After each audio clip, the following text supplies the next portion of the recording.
because, I mean, otherwise there would be so many people believing in him. Well, I don't read my Bible, because I don't think there's a lot of help in it, really.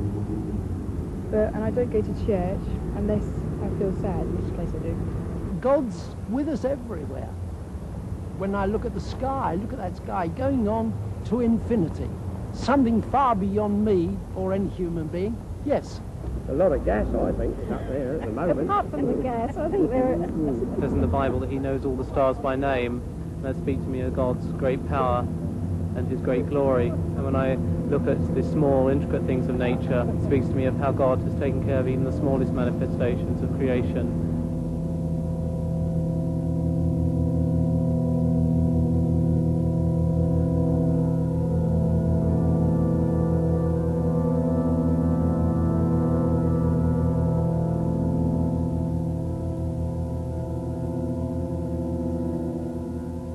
Good evening.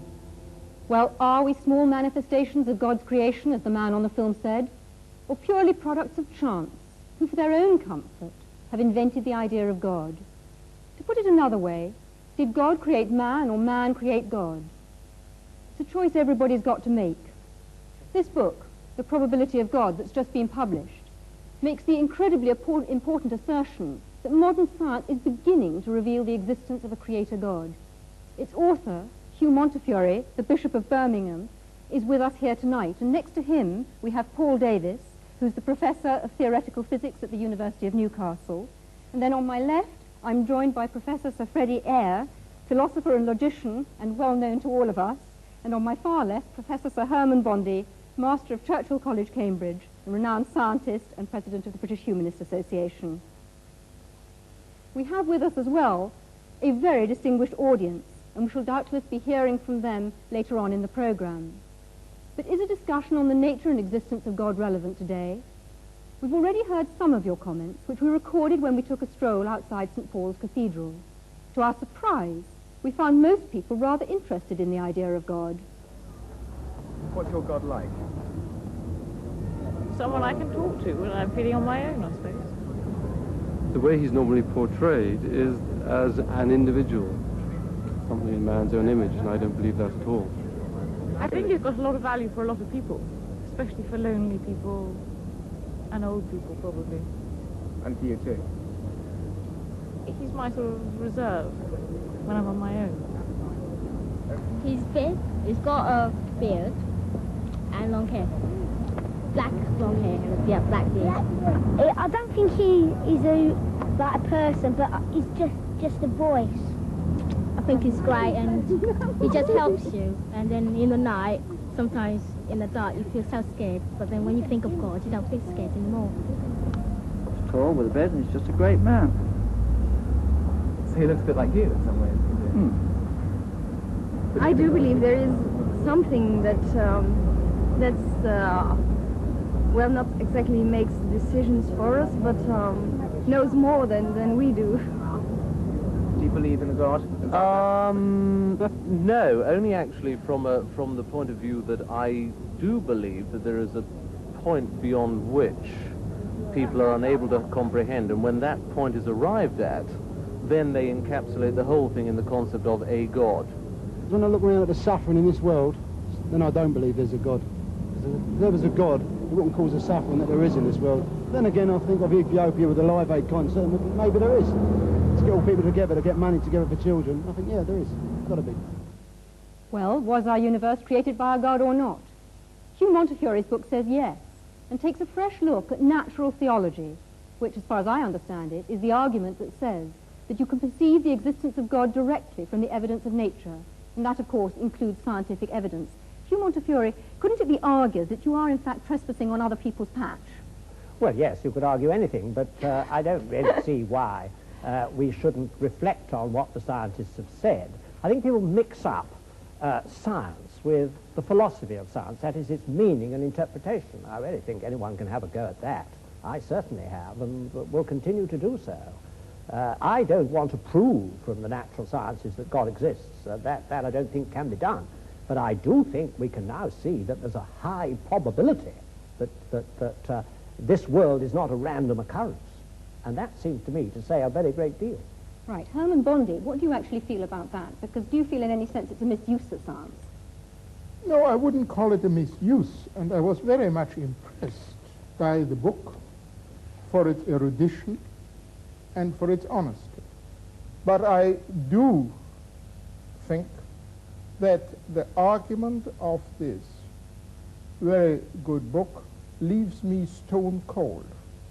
Not because I'm short of awe, not because I'm short of wonder. I feel our universe is wonderful and something to be awestruck by. What worries me is that this book will be taken by many people to prove Christianity, or at least to make it probable, or to prove or to make probable some other religion in which there is a revelation which makes people say, I know God's will. And that, to me, is a great source of evil. No, well, I must come back here and say that all that you can do through natural theology is show the hunger in men and women's hearts for God's personal self-disclosure, which I believe that he has given us. And although terrible things have been done in the name of religion, I will agree with you, I also think that the most wonderful things have been done, and I'm always interested that people like you only mention the terrible things. Not only. Right.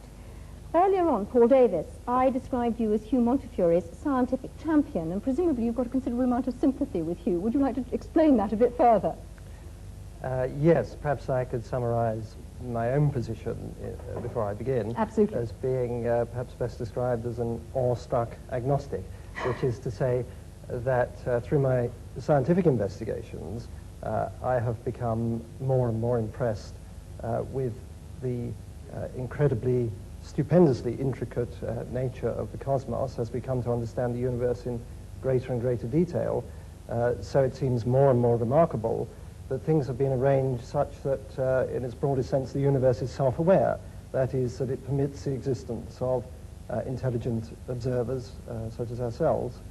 And it seems to me that this is not something which is inevitable, that the world could have been arranged differently, and that the fact that things have been arranged so that we can exist and observe the world, and that, moreover, our existence seems to depend very delicately upon the organization of the cosmos and the nature of the laws of physics. The fact that that is so seems to me a puzzle, and a puzzle that deserves an explanation. In other words, I would like to know why the world is the way it is. I can't accept it as a brute fact. I would like some sort of explanation. Right. Freddie Eyre, I imagine that as far as you're concerned, we've been talking a whole lot of rubbish so far. I'd like to hear your view on the subject. I don't think we've been talking rubbish. I think there's been a lot of bad logic. But that's not quite the same thing. What the last argument comes to is saying the world is arranged as it is, therefore somebody arranged it. Now, this is a very poor argument because it could apply to however the world was arranged. I mean, all that you have said, and all that I'm afraid the Bishop has said in a book which I also admired very much. I thought it was a very honest book and a very erudite book, I'm pleased to say so. Nevertheless, all he was saying was, there are these causes, there are these effects, and had the causes been different, the effects would have been different. Nobody's going to dispute this. What is totally lacking is any justification for the assumption that the world as it is was designed, and had the world been different, it would not have been designed. And in fact, saying it's all designed by God is not an explanation of anything at all. You're just saying, here I give up, but because, and in fact, President has admitted this, so science goes no further, therefore we're going to bring old Noble Daddy to make us all feel cheerful. That won't do. The reason why I'm interested in the natural sciences here is that so often you hear people saying the natural sciences have disproved God, or there's no reasonable basis for believing in God. I'm afraid Freddie Eyre's backing a loser here. I mean, it could just be a brute fact that human beings have evolved with their amazing capacities for relationship and for their experience of God is phony. It could just be true. It could be true that our intimations of morality have no ultimate sanction, that our experience of what is true and good and beautiful isn't a window into reality. But the simplest explanation of the lot, the simplest explanation in logic, is that there is a creator. Right. there are many other ways of looking for God other than science. And some might actually say better ways. And most of the world's religions believe that God takes steps to reveal himself and reveal the world to us. And I'd like very much to hear from Mahur Krishnamurti, who is a Hindu who is actually sitting in the audience here tonight. The Hinduism says very clearly, as far as the creation is concerned, it's not just God created the world and just left to itself. God himself became the beings, and the Hinduism strongly believes in God who creates, protects, and ultimately he dissolves. This is the belief of God, and the Hindus worship him with form and without form. The nature is the other face of God, and the Hindu strongly tries to describe the indescribable by worshipping him by various images. Can I go to Ahmed Deedat to talk about the role of revelation? You see, the Muslim believes that God Almighty, he reveals his messages in word form. And in that word form, this book, the Holy Quran, was revealed through the Holy Prophet Muhammad during the 23 years of his prophetic life. And it deals with these problems more directly instead of guessing. And God Almighty, he reasons with his creation by asking him questions. He said, now, how can you not believe in God? How can you not believe in him, seeing that you were non-existent and he brought you into being? And he will cause you to die and he will bring you back to life again. And to him will be your return. So how can you not? In other words, the way you have been computerized, the way the Creator made you, you would naturally deflect towards God as the magnetic needle does towards north. Can I just ask you whether your God is the same God as Hugh Montefiore's, the bishop's? It is the same God, except that in our concepts we differ. You see, the Archbishop, ultimately he will come to making Jesus Christ as God, a God incarnate. Now, the Muslim says, no, God is God and man is man. Right, can I move on now? Philip Eden, as a Buddhist, what in fact do you feel about this? Because your concept of God is quite different. Yes, well, as far as Buddhism is concerned, there is rather a different approach.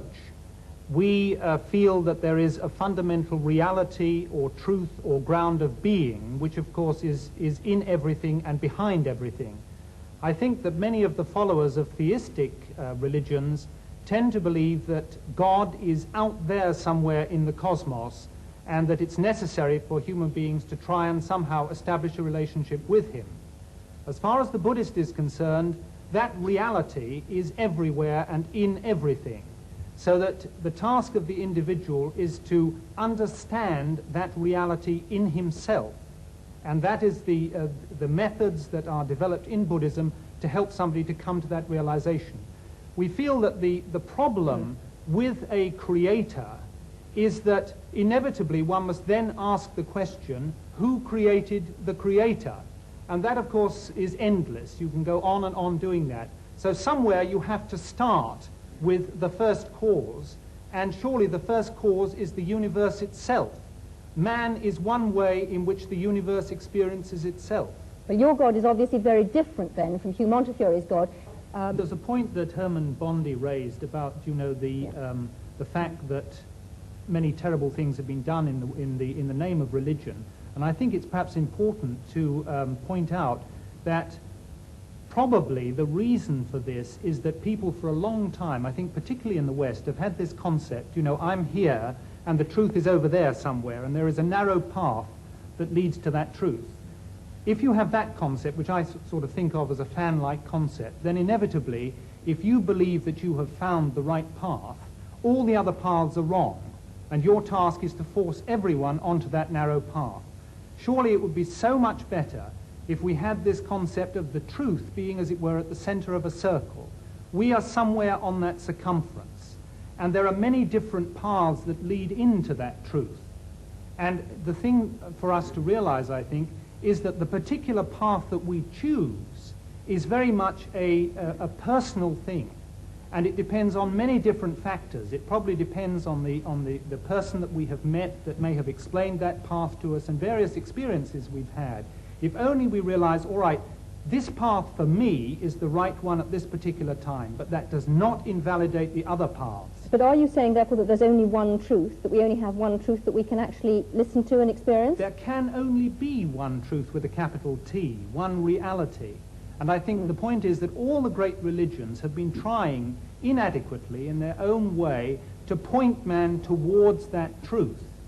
But for heaven's sake, don't let's have this idea that there is only this one wretched, narrow path and that all the others are wrong. All right, can I move the discussion on and say that we've dealt to some extent with revelation, but other people who are believers, and Hugh Montefiore has, if you like, supporters who don't only argue from design, would say that it's much more about experience and not about either design or revelation at all. I hope he wouldn't. And the experience, not Hugh Montefiore, other people would. And Sorry. the experience is God showing himself to us or us feeling him.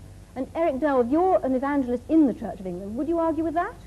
I think I would a bit, yes. Yes. Because I do believe that you cannot prove God scientifically. Science can only deal with the material of this current universe. God is necessarily not of this universe. He's superior and outside of it. So consequently, you can't prove him scientifically or disprove him. But of course you want to go much further than that. If there's a God who made me, I want to know who he is. I want to know what he's like. And of course we Christians believe that he's actually done that, said it for us in the person of Christ.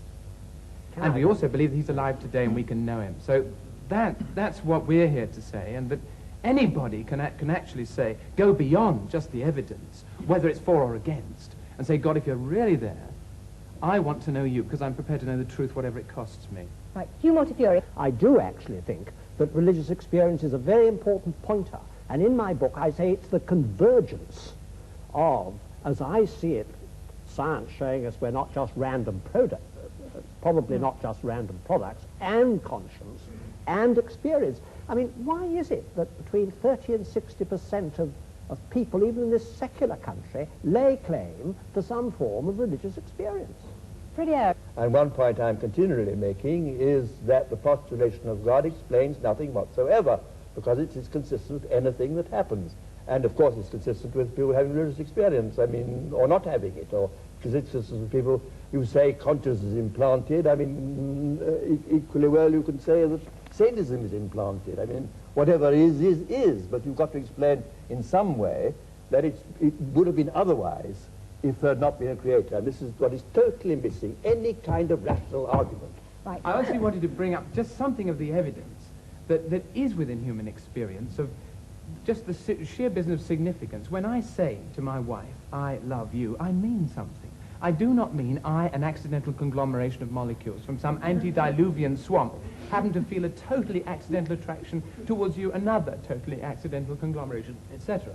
I mean I love you. And if you say to me, but you're just an accident happening to another accident, something inside me says, that's not right. Now, that's not good scientific evidence, but it's human evidence. And I don't honestly think you can ignore it. It's part of humanity. And in the end, what it means is, I mean something because there is a meaning, and there's a meaner. I must protest against the previous speaker's grotesque misuse of the word accident. I have a wife too, and I love her very much. When I say that I love her, I don't think accident. I don't believe that she came into the world uncaused any more than that I did, or my love doesn't have a cause, psychological cause. This levity in using these words shocks me. But Freddie, you do think that both you and your wife are the product of an ultimately meaningless process, don't you? If you mean that I don't think that our existence was planned by some supernatural being, yes. No, but meaningless. I do not accept the word meaningless. I do not think that my love for her is meaningless. I think my love for her has a very great deal of meaning. It's very intense. Has meaning for you, and but for no her, ultimate meaning. I don't know what ultimate meaning means here. I'm going to move on because, in fact, we've gone slightly off part of our subject and we haven't looked at other ways of experiencing God. Many people say that there is a different way, a much quieter way of experiencing God. Can we ask Sister Martina Hayden? I mean, I've listened with great interest to the arguments, and I couldn't help looking back over my own life. I mean, I found myself a Catholic, born in Catholic Ireland. I thought there was nothing else in the world. And my journey has been about finding out all the different aspects of the truth. And I went through all the phases of trying to prove the existence of God, from arguments and learning about the first cause, uncaused, and it left me as cold as ice. It just didn't do anything for me as a person. And I think in these last years it has been much more about looking for God within the design of my life, actually seeing design in my life, how somehow I am being led. I mean, even the fact that I join an order which is dedicated to searching for truth is not, to me, an accident. And I hear all the different truths, and I'm really excited about what's happening in science, because I can see that that really is, there's a convergence of truth, and there's so much more humility. I'm not saying I'm humble, as they say, if you say you are, you aren't. But I'm saying that scientists, theologians, people in general are much more humble than they were, say, 20 years ago. I mean, I was locked in combat with Freddie Eyre 20 years ago or so about conscience. I wouldn't argue that way now. I don't want to. Well, I can't match his mind, and I don't think the mind can actually say it all. I find myself going to my heart about religion, and I just discover more evil in myself and more good as I go along. And the revelation of Christ in Christianity helps me there immensely, because I find that Christ didn't talk theological argument or logical argument. He didn't use any of those. He talked about the lilies of the field. He said the kingdom of heaven is like, that's a simile.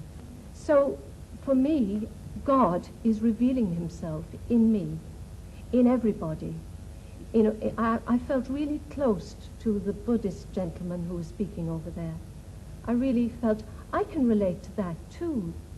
I can look into the heart of a rose and it speaks to me.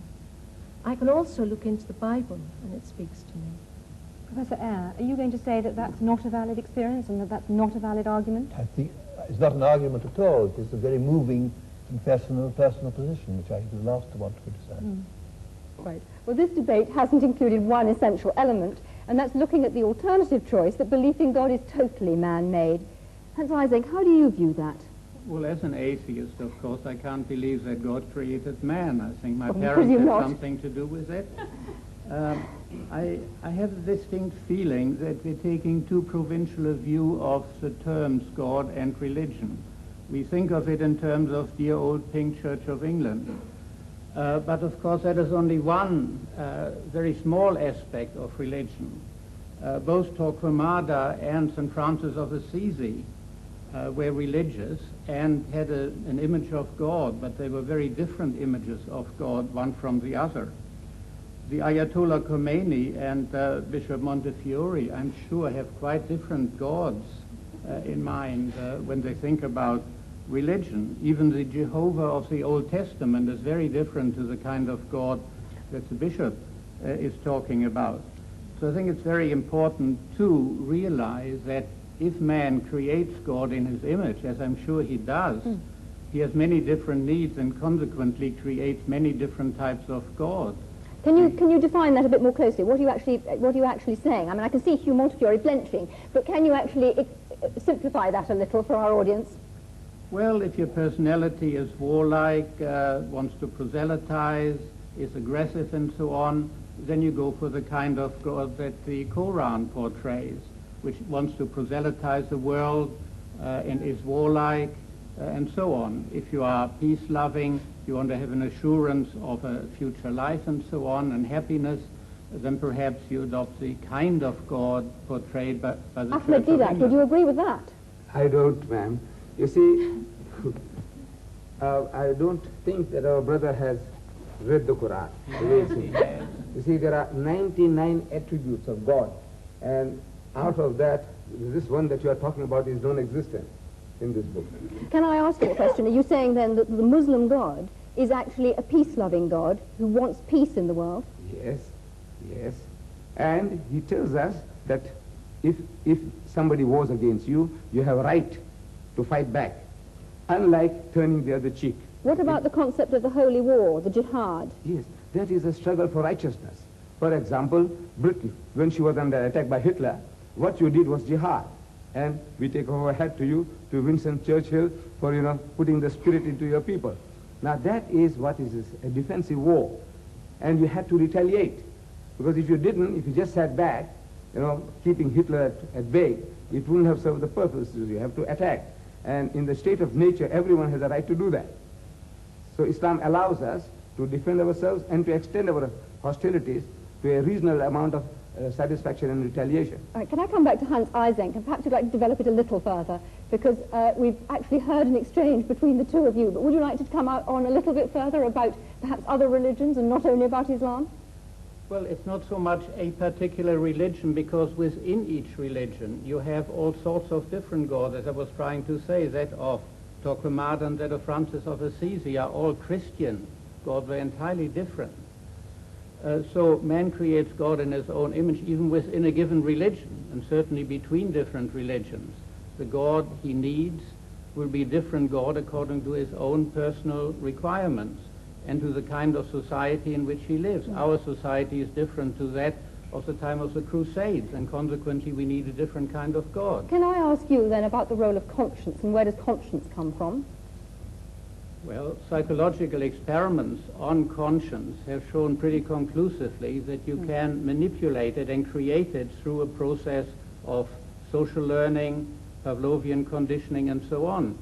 It is something that is acquired through social influences, although there is also a strong genetic factor in it.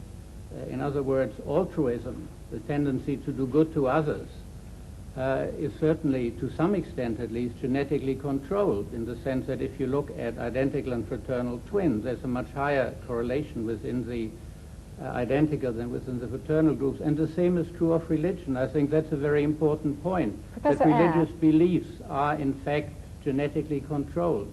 Professor Eyre, where do you think conscience comes from? I entirely agree with the last speaker. I have no quarrel with that at all. Anybody in the general audience? Yes, in the front row. I'd like to throw out a definition that might be helpful to some people of the difference between religion and Christianity, because there's a distinct difference. Religion is largely man, by his own efforts, some of which have been demonstrated tonight, in terms of mental gymnastics, trying to get to God and looking at the most powerful thing, like the sun, and bowing to that. Christianity is God coming for man. And I was interested in Herman Bondi's remark that he's an anti-revelationist.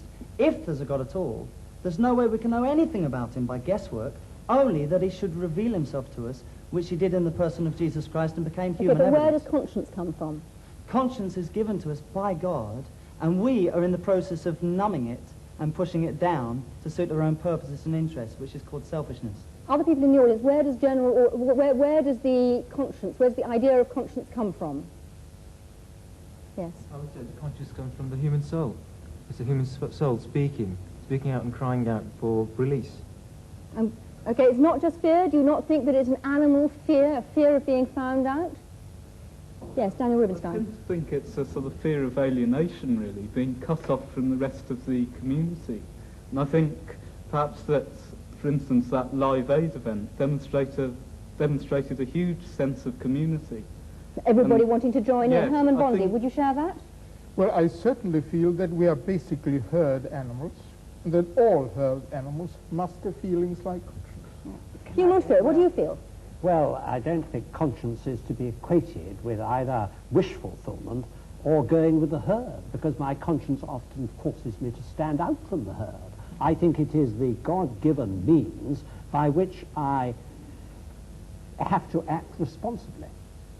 And I think that is how it's evolved is something for the I don't understand it in animals. I look to the scientist, I look to the psychiatrist to see how it functions with the ego, the superego. I'm not talking about that. I'm talking about what it actually is. I think it's the God-given faculty by which we can behave responsibly, and it's not to be equated with things like utility or welfare or wish fulfillment or anything like that. I must protest against this assumption certain faculties are God-given as opposed to others. I disagreed, for example, with the musician when he talked about love. Indeed, I mean, love is a human emotion, but there's no particular reason to single that out as pointing to the existence of a supernatural being any more than the other human emotion. I mean, all human emotions are to be accounted for in the same sort of terms, in the kind of terms Professor Ising or one of his colleagues would account for them.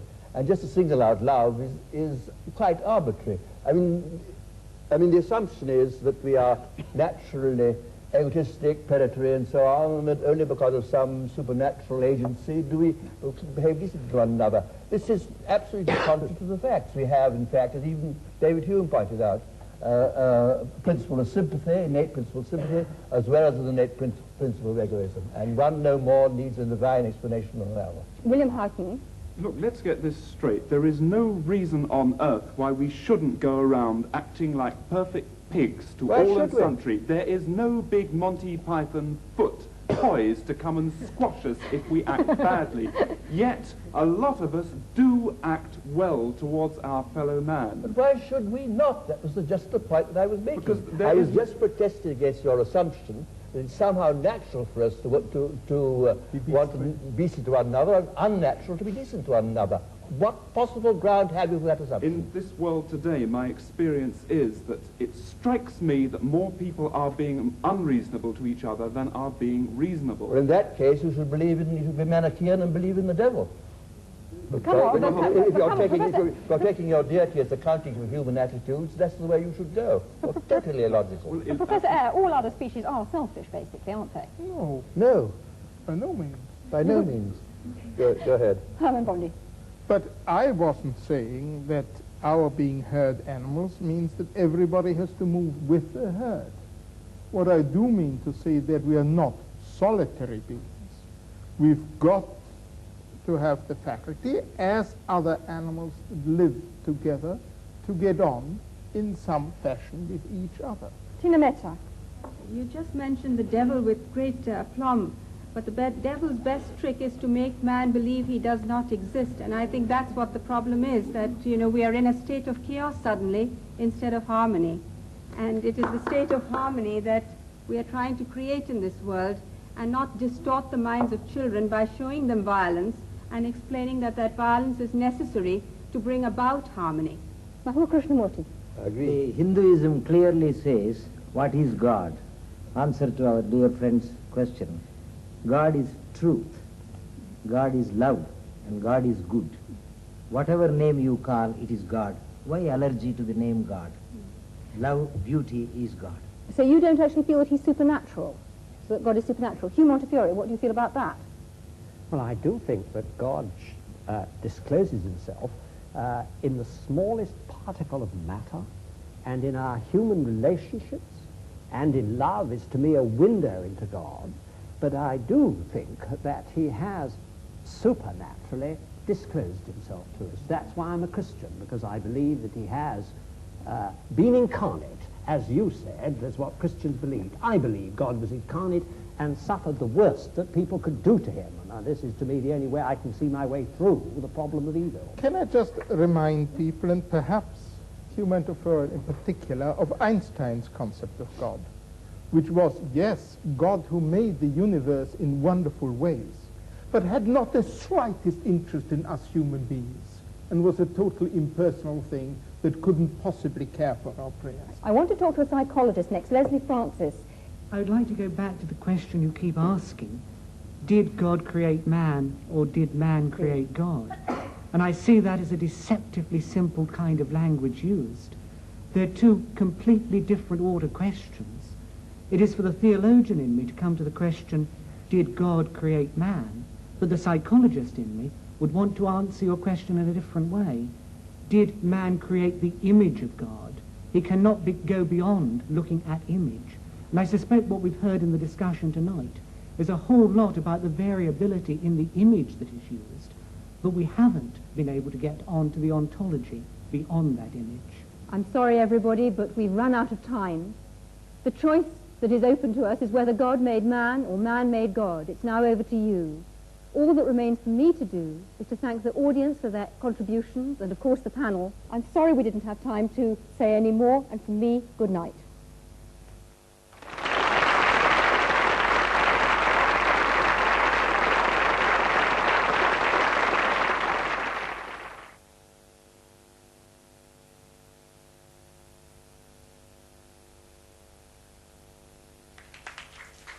Mr. Chairman, if you would allow me, I would like my brothers and sisters to loosen their limbs. If they stand up and take a deep breath before sitting down again. All of you, please. Please. Take a deep breath or two and loosen your limbs and you can relax.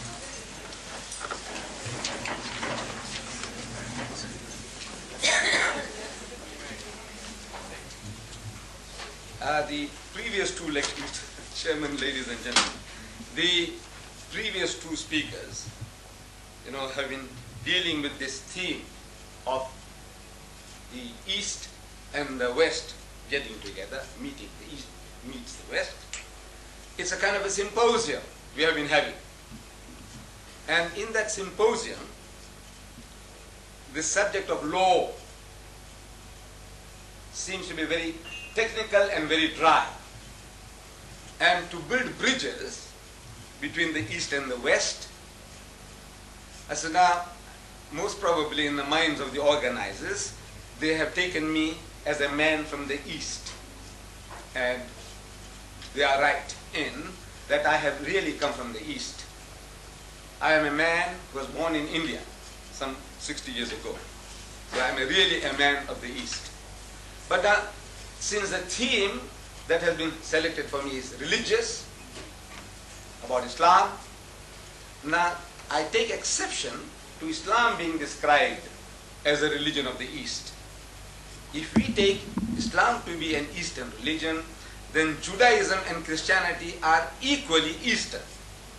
Because Islam, Judaism and Christianity, all these three originate in the same geographical area in the Middle East. Though I personally come from India, and my forefathers were Muslims, born Muslims, originally in the very dim past Hindus. And now to share this East and West, for the moment if I agree that Islam is from the East, and the Western religions would be then Judaism and Christianity, for the purpose of this discussion this evening, I will accept that. So what is the relationship between these three? Judaism, Christianity, and Islam. In reality, from the Muslim point of view, these three are not three religions. From the Muslim point of view, it's the one and the same religion on different levels. And in the fundamentals of the teachings of Moses, Jesus, and Muhammad, there is not an iota of difference. Sounds surprising, doesn't it? In the fundamentals of the teachings of Moses, Jesus, and Muhammad, there is not an iota of difference between these three. And I prove it to you. I said, you see, the very first commandment, as it was given by God Almighty to the Holy Prophet Moses, in Hebrew, this is what it sounds like. It says, Shama Israelu Adonai Eloheinu Adonai Echad, which means, hear, O Israel, the Lord, our God, the Lord is one.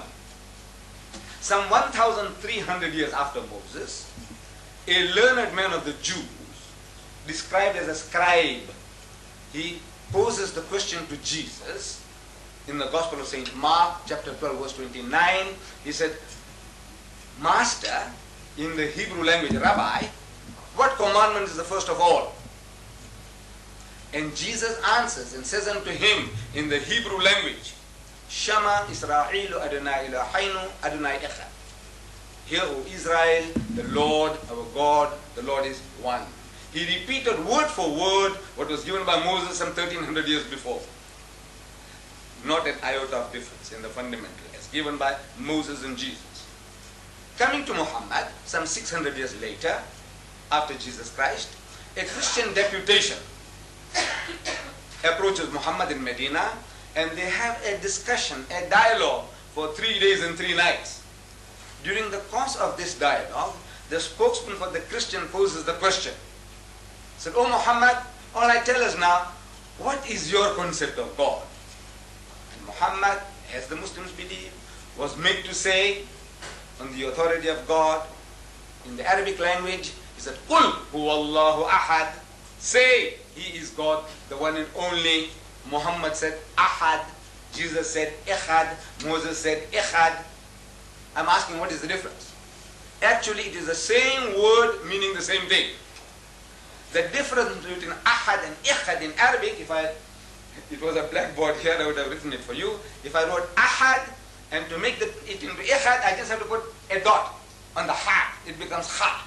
That's all. It's only the difference of a dot in the calligraphy, in writing. But in the meaning, the sense, 100% the same. So we Muslims, we say that in the fundamentals of the teachings of the prophets, no difference. Then these differences that are there, we say these were out of necessity. See, Islam, we say, is the culmination of the teachings of Moses and Jesus, brought to perfection. The holy prophet Moses, we Muslims, we accept him as our own prophet, as we accept all the Jewish prophets as our prophets. That Moses was catering for the needs of his people. They had just been rescued from the Egyptian bondage. They were traveling in the Sinai Peninsula, oasis to oasis. A nation under those circumstances needed a law that would give them quick justice, an eye for an eye and a tooth for a tooth. There was no time for lengthy litigations. There was no time for putting a man in prison. That antisocial character, the adulterer, kill him, stone him to death, get rid of him. It was more merciful to kill him, stone him, than to leave him in the desert to die of hunger and thirst. And he becomes an object lesson for others. He said, you see, this guy here, according to our system, he could have had 100 wives. Because there was no law. There was no law among the Jews as to the limit of the wives. Solomon, if you read the Holy Bible, we are told, had 1,000 wives and concubines. 700 wives and 300 concubines. Altogether 1,000. There was no law against the number of wives that one could have. So, under those circumstances, if one was not enough, you could have taken another. If two were not enough, you could have taken four. Why did you go and interfere with somebody else's property? Despoiling somebody else's rights? This guy, he deserves death. Stone him to death. And to me, this is the law. Eye for an eye, tooth for a tooth. Eye for an eye. Quick justice. Get moving. There's work to be done. This was the philosophy, the psychology behind the laws that were given. And these laws, we Muslims believe, were given by God Almighty for the needs of the children of Israel. But laws have a tendency to change the characters of people over a period of time. Any law, every law, they change the characters of people. Hitlerite Germany, one of the most cultured nations in Europe, the Germans, supposed to be. That nation incinerated 6 million Jews. All right, some say it's a fifth. All right, if not 6 million, 600,000. If not 6,000. If not 600. I say even that is dramatic enough. Just because they were Jews, if you destroy a people, I say it's dramatic enough, whether they were 600 or 6 million. How could this nation do such a thing like that? The land of Goethe and Beethoven, cultured nation. How can they do that? No, we can all be programmed. You see, under Hitler, they programmed the Germans and said, these are parasites. These people here, the Jews are like this, the Jews are like that. And once you work up a nation on that level, emotionally, and even the good-hearted people, they can see what's going on. But they close their eyes. They say, look, they deserve it. They deserve it. And they allowed 6 million Jews to perish. Laws. In our own country. We are living in this country, everything is based on color. And because everything is based on color, we become color conscious. To such an extent that from my own experience I can tell you that since I'm a talker, I talk religion, I love to talk. And I have been inviting people, the whites, Jews, Christians, of course the blacks as well, Indians, Africans, coloreds. But I'm talking generally about the whites now. I have had hundreds of whites coming to my home. No, I invite them.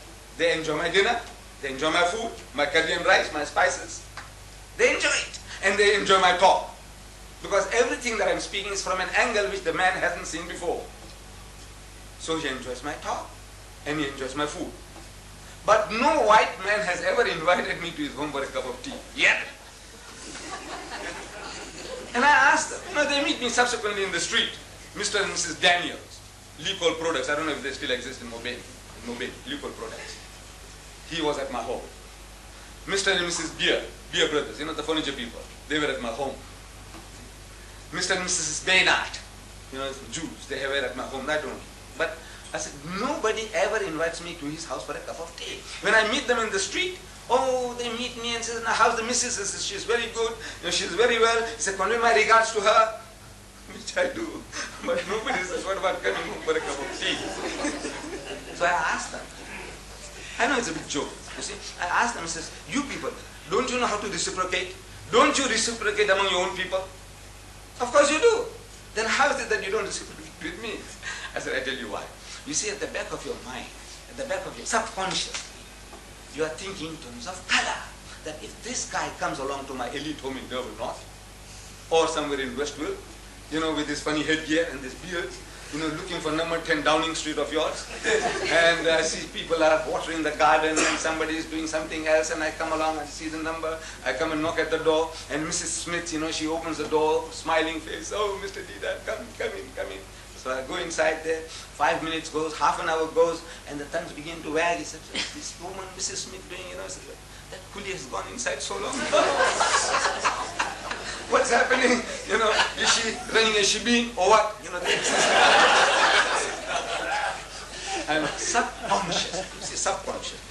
And if I was there, and if his brother-in-law comes along, Mr. Smith's brother-in-law comes along, he'll have to apologize for my presence. You know what he's going to do? He said, this is Mr. Deedat. We went to his house and his family, they treated so wonderfully. We had such a lovely meal. All that you have to go out of your way to explain my presence there. If it was another Mr. Brown, he said, this is Mr. Brown. He said, hello. But Mr. Deedat, you have to explain, how does it happen that this fully happens to be here? So you have to explain.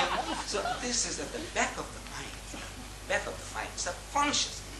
This fear is there. So now nobody invites me for tea. I know somebody might now. I hope you don't, because I want to still keep on saying nobody has. So we say now that is laws. Laws change the characters of people. So by the time Jesus comes on the scene, the Jews had a law, eye for an eye, tooth for a tooth. So the Jews forgot forgiveness. See, I was trying to chase the birds. Suppose I was there then, in the time of Jesus.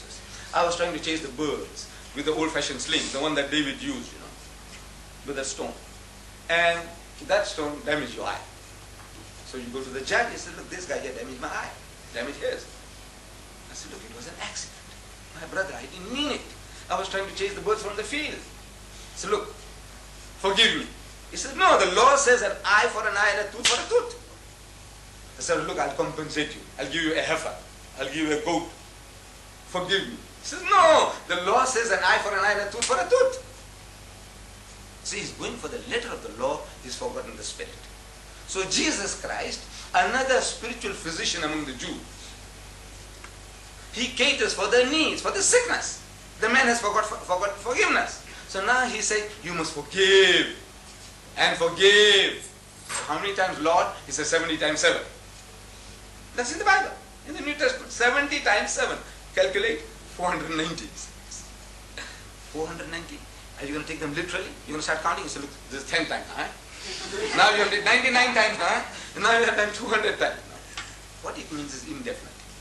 See, turn the other cheek. He said, if somebody says, it has been said by them for all time, an eye for an eye and a tooth for a tooth. But I say unto you, resist not evil. He who strikes you in the right cheek, give him the other. If a man takes away your coat, give him your cloak also. If a fellow makes you to walk 1 mile, walk with him 2. He said, agree with thine adversary quickly while thou art with him on the way, before he takes you before the magistrate and makes you to part with your last farthing. Beautiful remedy for a sickness.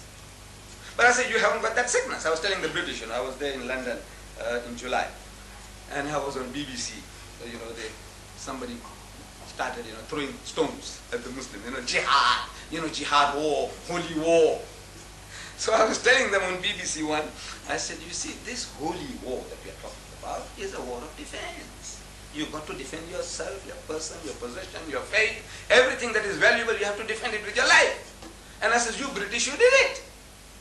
You did the very same thing when Hitler wanted to invade Britain. I heard Churchill, I was young then, but I was hearing Churchill on the radio. He said, we'll fight them on the beaches, we'll fight them in the air, and we'll fight them in the sea, even with broomsticks. He said that. With broomsticks, you prepared to fight. And you fought, you defended yourself. And then when the time came, you extended your hostilities. You started bombing Berlin and München and whatnot. You did everything you did. I said, you were entitled to do. As Gibbon, the master historian, he says that in the state of nature, every person has a right to defend his person and his possession and to extend his hostilities to a reasonable amount of satisfaction and retaliation. In the state of nature, everyone has the right to do that. If you had the right to do that, we also have the right to do that. But now, I said, you people are good Christians. You were supposed to turn the other cheek. You were supposed to give your cloak when the man took away your coat. So when Hitler wanted to invade Britain, what you good Christian ought to have done is to tell Hitler, come, open arms, come, take over Britain and our empire as well.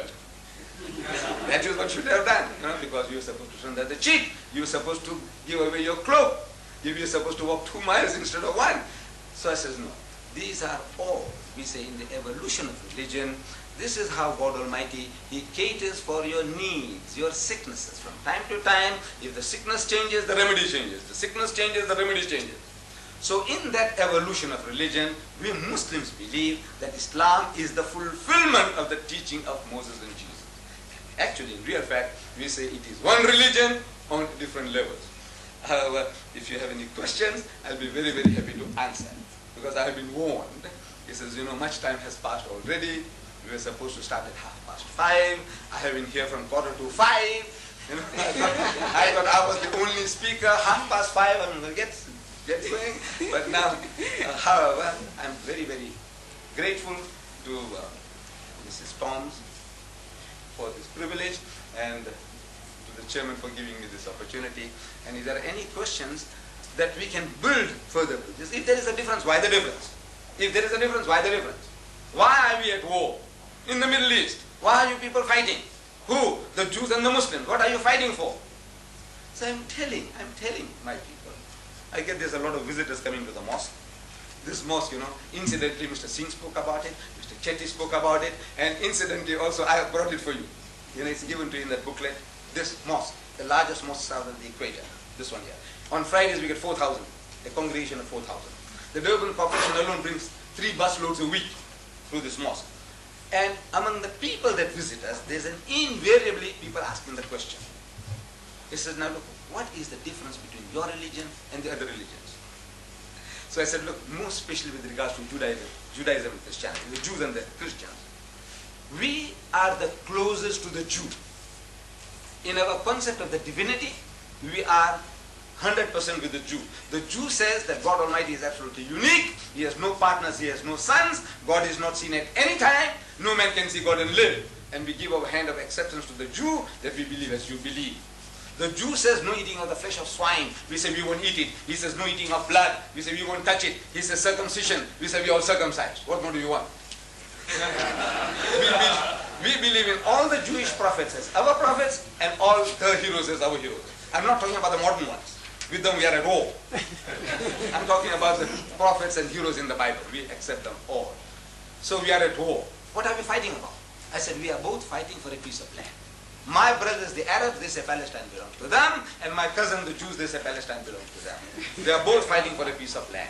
It is not a racial war, it is not a religious war. The Arab doesn't say kill the Jew because he's a Jew. Jew doesn't say kill the Arab because he's a Muslim. No. He says, now this is my land, says the Arab, you stole it, I want it back. The Jew says, no, I inherited it 4,000 years ago, and that's a battle. It's a political battle. There's nothing to do with the religion. With the Christian, we also claim a unique relationship. Islam is the only non-Christian faith which makes it an article of faith for its followers to believe in Jesus. No Muslim is a Muslim if he does not believe in Jesus. We believe that Jesus was one of the mightiest messengers of God. We believe that he was the Messiah. We believe that he was born miraculously without any male intervention. We believe that he gave life to the dead by God's permission, and he healed those born blind and the lepers by God's permission. They are going together. The only parting of the way is we say he's not God Almighty in human form, he's not God incarnate, and he's not the begotten Son of God.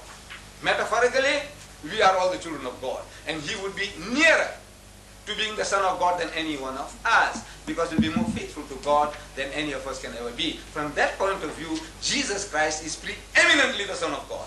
But our difference is when you say that he is the begotten Son, begotten, not made, so we take exception to that. That is all. So if there are any questions at any time now or in the future, if you like to visit the mosque, I think the telephone number is there. You make an appointment and come, and it will also be my privilege if you come with your wife, and says take you to the mosque, show you what goes on, and take you all for lunch as well. That's on the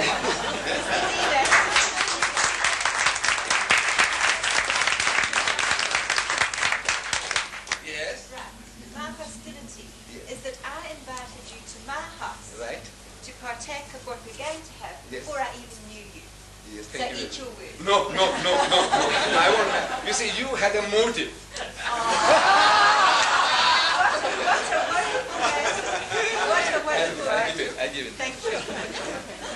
To say that, thank you for a most enchanting talk on, not only on the religion of Islam, but on humanity, mankind, and it was most interesting, and I'm sure every one of us had loved you.